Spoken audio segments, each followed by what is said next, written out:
Baie welkom by die voorlesing van die Afrikaanse Sabbatskoolles vir blindes en swaarsiendes.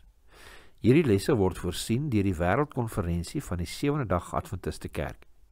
Die voorlesing van die les word aan u gebring deur SSL in samewerking met Adventiste Wêreldradio Afrikaans en word voorgelees deur Marlena Nel.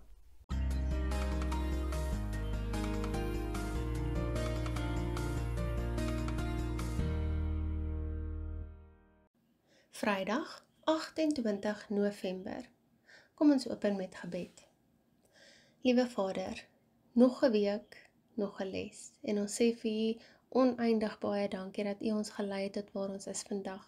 Liewe Vader, laat vandag se les weer eens 'n seën tot ons wees, dat ons U naam mag loof, prys en eer. Ons vra dit in die naam van Jesus Christus alleen. Amen. Vir verdere studie, lees die volgende gedeelte uit Ellen G. White se geskrifte The Controversy Ended, bladsy 672 tot 678 in The Great Controversy. Ons lees nou 'n gedeelte uit Ellen G. White, The Youth's Instructor, 17 Februarie 1889 uitgawe.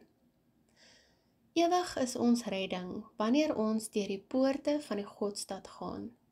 Daar sal ons eendag kan verheug, in 'n verlossing wat ewigdurend is. Tot tyd en wyl moet ons egter aan die apostel se vermaning gehoor gee in Hebreërs 4 vers 1. Laat ons daarom versigtig wees, terwyl die belofte om in sy rus te gaan nog bly staan, dat dit nie mag blyk dat een van julle agtergebly het nie. Hebreërs 4 vers 1. Kennis oor Kanaan, liedjies oor Kanaan, 'n gejubel omdat Kanaan in die vooruitsig gestel word. Geen van hierdie dinge het die kinders van Israel by die wingerd en die olyfboorde van die beloofde land uitgebring nie. Daardie droom kon hulle slegs bewaarheid deur die land fisies in besit te neem, deur by God se voorwaardes te hou, deur prakties geloof aan die dag te lê, deur aanspraak op die Here se beloftes te maak.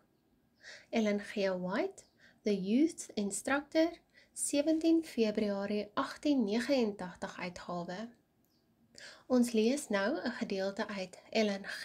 White, The Great Controversy, bladsy 675. In die skrif word die verlostes se erfenis 'n vaderland genoem, Hebreërs 11 vers 14 tot 16. In daardie land lei die hemelse herder sy kudde na fonteine waaruit lewensgewende water borrel. Daar dra die boom van die lewe elke maand vrugte en die blare daaraan bring genesing aan die nasies. Daar is standhoudende strome met kristalhelder water en langs hulle staan welige bome. Daardie bome werp skaduwees op die voetpaadjie wat spesiaal vir God se vrygekooptes aangelê is. In daardie land lê uitgestrekte vlaktes wat oorgaan in golwende groen heuwels tot waar die berge van God met hul trotse kruine verrys. Daar, op daardie rustige vlaktes, langs die strome en lewende water, sal God se volk, hulle wat so lank reeds pelgrims en swerwelinge is, op plaas 'n tuiste vind. Ellen G. White, The Great Controversy, bladsy 675. Vrae vir bespreking. Vraag nommer 1.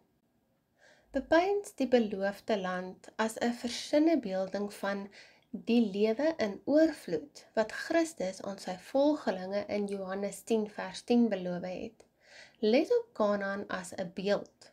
Die feit dat die destydse verbondsgrond voordelig was omdat dit 'n oorvloed opgelewer het, tog versinnebeeld die verbondsgrond ook die seëninge wat verlossing bring. Hoe so? Vraag nommer 2. Let op die volgende begrippe. Om 'n burger van 'n bepaalde land te wees en om 'n bepaalde lewenswyse te volg. Hoe hou die twee begrippe onderling verband? Hoe beïnvloed die een die ander? Wat is enkele van die implikasies wat burgerskap van God se koninkryk het? Vraag nommer 3.